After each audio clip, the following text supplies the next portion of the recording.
اعوذ باللہ من الشیطان الرجیم، بسم اللہ الرحمن الرحیم۔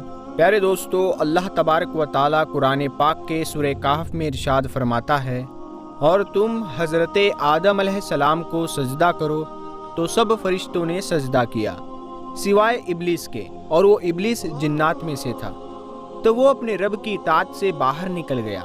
اور کیا تم مجھ کو چھوڑ کر شیطان اور اس کی اولاد کو دوست بناتے ہو؟ اور ایک دوسرے مقام پر اللہ تبارک و تعالیٰ ارشاد فرماتا ہے کہ بے شک شیطان تمہارا کھلا دشمن ہے۔ پیارے دوستو، جس طرح قرب قیامت کا وقت قریب آ رہا ہے، تو اسی طرح شیطان کے لیے خطرے کی گھنٹی بجنا شروع ہو گئی ہے، لہٰذا اسی وجہ سے شیطان نے بھی اپنا کام تیز کر دیا ہے۔ شیطان کی اولاد اور اس کے چیلے دن رات لوگوں کو گناہوں کے اندر مبتلا کرنے اور برائی کو عام کرنے میں مصروف ہے، کیونکہ شیطان کو پتہ ہے کہ اس کی موت کا وقت قریب آنے والا ہے، لہٰذا اسی لیے اس کی یہ کوشش ہے کہ وہ زیادہ سے زیادہ لوگوں کو گمراہ کر کے اور اللہ تبارک و تعالیٰ کی نافرمانی کے اندر مبتلا کر کے لوگوں کو اپنے ساتھ جہنم میں لے جائے۔ میرے دوستو، آج کی اس ویڈیو میں ہم آپ کو بتائیں گے کہ شیطان کا نیٹ ورک کس طرح سے کام کرتا ہے، اور شیطان نے اپنی اولاد کی ڈیوٹی کہاں کہاں پر لگائی ہے، شیطان کی بیوی کون ہے، اور شیطان کی شادی کس طرح سے ہوئی، اور شیطان کے بچے کس طرح پیدا ہوتے ہیں، اور ایک دن کے اندر شیطان کتنے بچے پیدا کرتا ہے۔ جی ہاں دوستو، اس کے ساتھ ساتھ ہم آپ کو یہ بھی بتائیں گے کہ شیطان کا گھر کہاں پر ہے، اور انسانی بچوں کے مقابلے میں شیطان کے بچوں کی تعداد کتنی ہے۔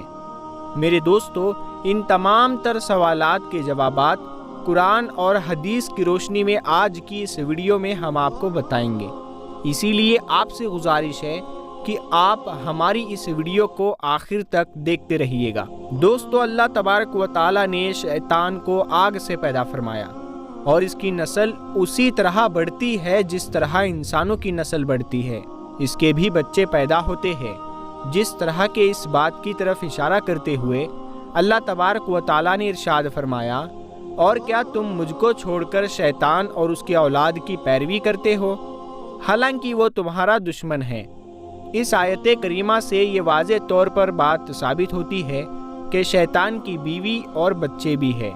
دوستو، جب شیطان مردود نے اللہ تبارک و تعالیٰ کے حکم کی نافرمانی کی اور حضرت آدم علیہ السلام کو سجدہ نہ کیا، تو اللہ تبارک و تعالیٰ نے اس کو مردود قرار دے کر اپنی بارگاہ سے نکال دیا۔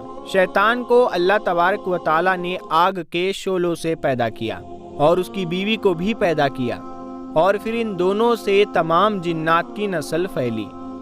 میرے دوستو، شیطان کی بیوی کو کس طرح پیدا کیا گیا، اس کے بارے میں حدیث پاک میں آتا ہے کہ جب اللہ تبارک و تعالیٰ نے ابلیس کی نسل اور اس کی جوزہ کو پیدا کرنا چاہا، یعنی اس کی بیوی کو پیدا کرنا چاہا، تو شیطان پر غصے کا القاء کیا، اور شیطان شدید غصے کی حالت میں آ گیا۔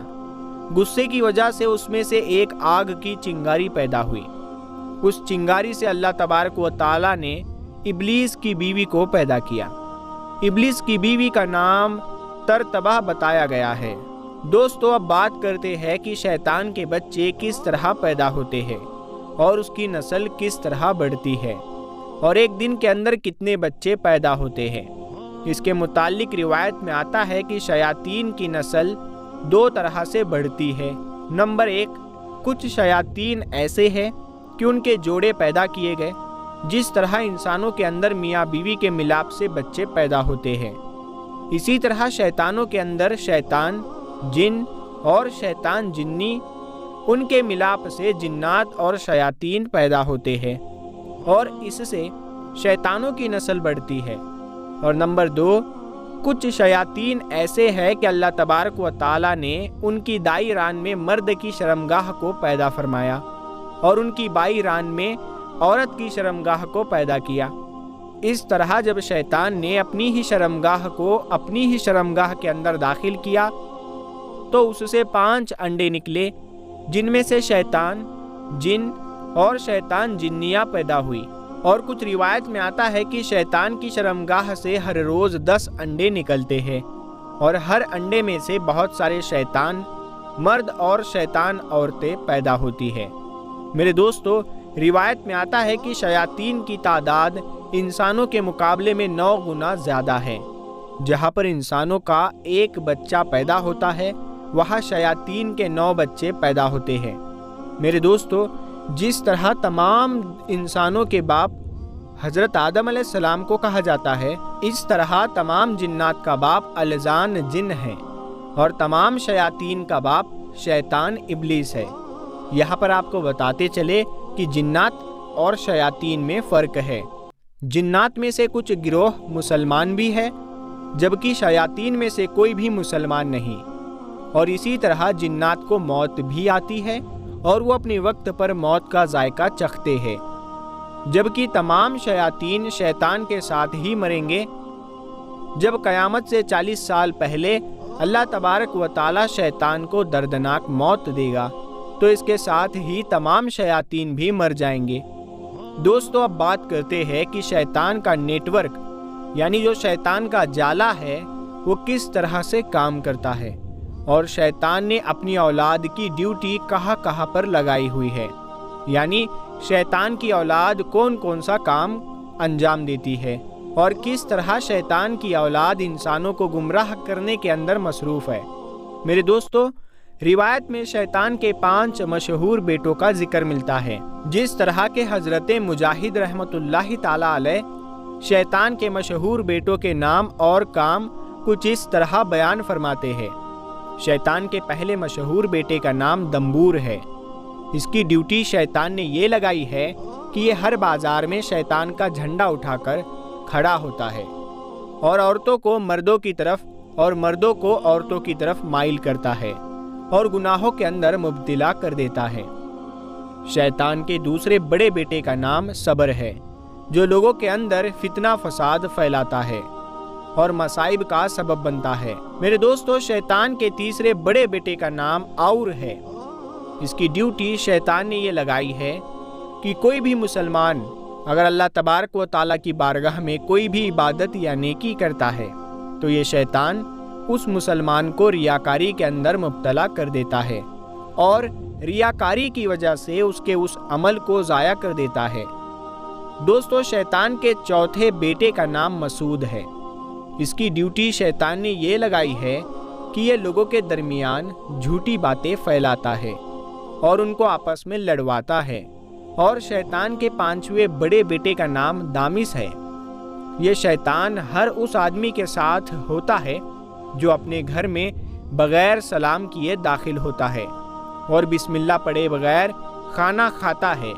میرے دوستو، ان شیاطین کے علاوہ شیطان کی اولاد کی تعداد بہت زیادہ ہے اور شیطان کے چیلے بے انتہا ہے اور ہر روز انسانوں کو گناہوں کے اندر مبتلا کرتے ہیں۔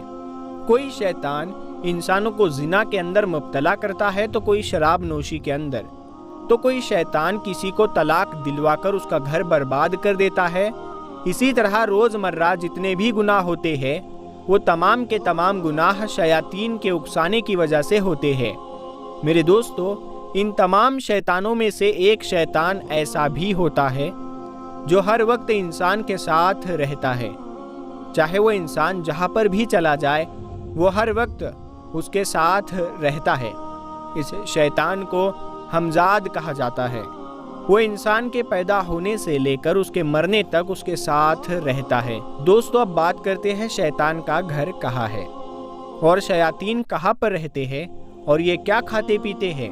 دوستو، شیاطین میں سے شیطان ابلیس کے بارے میں حدیث پاک میں آتا ہے کہ شیطان کا عرش سمندر پر ہے اور یہ سمندر پر اپنا تخت بچھاتا ہے اور وہاں پر تمام شیاطین اور اس کے چیلے آ کر شیطان کو روزانہ اپنی کارکردگی پیش کرتے ہیں کہ آج ہم نے یہ گناہ کیے، آج ہم نے لوگوں کو فلاں فلاں گناہ کے اندر مبتلا کیا۔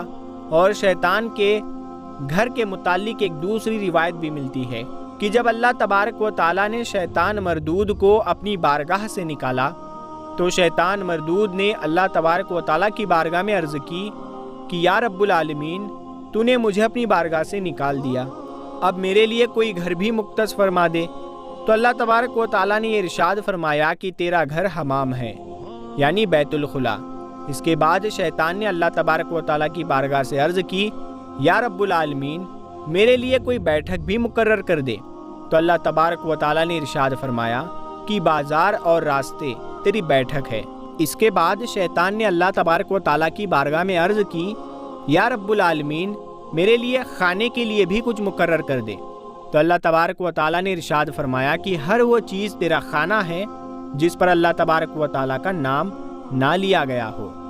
اسی لیے حدیث پاک میں آتا ہے کہ جب بھی کھانا کھایا کرو تو بسم اللہ پڑھ کر کھانا کھایا کرو، ورنہ تمہارے ساتھ شیطان بھی شامل ہو جاتا ہے۔ اس کے بعد شیطان نے اللہ تبارک و تعالیٰ کی بارگاہ میں عرض کی، یا رب العالمین میرے پینے کے لیے بھی کوئی چیز مقرر کر دی جائے۔ تو اللہ تبارک و تعالیٰ نے ارشاد فرمایا کہ ہر نشہ آور چیز تیرا مشروب ہے۔ پھر اس نے عرض کیا کہ اے اللہ مجھے اپنی طرف بلانے کا کوئی طریقہ بھی بتا دے کہ میں کس طرح لوگوں کو اپنی طرف بلاؤں گا۔ تو اللہ تبارک و تعالیٰ نے ارشاد فرمایا کہ ناچ گانے اور باجے تاشے ہی تیرے بلانے کے لیے ہے۔ پھر اس کے بعد شیطان نے کہا کہ مجھے کوئی کتاب عطا فرما دے۔ تو اللہ تبارک و تعالیٰ نے ارشاد فرمایا کہ گندے اشعار ہی تیری کتاب ہے۔ شیطان نے اللہ کی بارگاہ میں عرض کیا کہ میرے لیے کوئی کلام بھی مختص فرما دے۔ تو اللہ تبارک و تعالیٰ نے ارشاد فرمایا کہ جھوٹ ہی تیرا کلام ہے۔ شیطان نے عرض کیا کہ یا رب العالمین میرا جال بھی بنا دے۔ تو اللہ تبارک و تعالیٰ نے ارشاد فرمایا کہ عورت تیرا جال ہے۔ میرے دوستو، اس حدیث پاک سے پتہ چلتا ہے کہ شیطان لوگوں کو کس طرح گمراہ کرتا ہے اور ہمیں شیطان کے شر سے بچنے کے لیے کن کن چیزوں سے بچنا چاہیے۔ اللہ تبارک و تعالیٰ سے دعا ہے کہ اللہ تبارک و تعالیٰ ہمیں شیطان مردود کے شر سے بچائے اور ہمیشہ اپنے پیارے حبیب حضرت محمد مصطفیٰ صلی اللہ تعالیٰ علیہ وسلم کے بتائے ہوئے راستے پر چلنے کی توفیق عطا فرمائے۔ پیارے دوستو، اگر آپ کو یہ ویڈیو پسند آیا ہے، اگر آپ کو یہ معلومات اچھی لگی ہو تو آپ لوگ اسے اپنے تک ہی نہ رکھیں، اسے اپنے دوستوں میں شیئر ضرور کریں۔ اور اگر ابھی تک آپ نے ہمارے چینل نور حدیث کو سبسکرائب نہیں کیا ہے تو سبسکرائب کر کے ساتھ میں لگے بیل آئیکن کو ضرور دبا دیں۔ ہم ملتے ہیں اگلی ویڈیو میں، تب تک کے لیے السلام علیکم، اللہ حافظ۔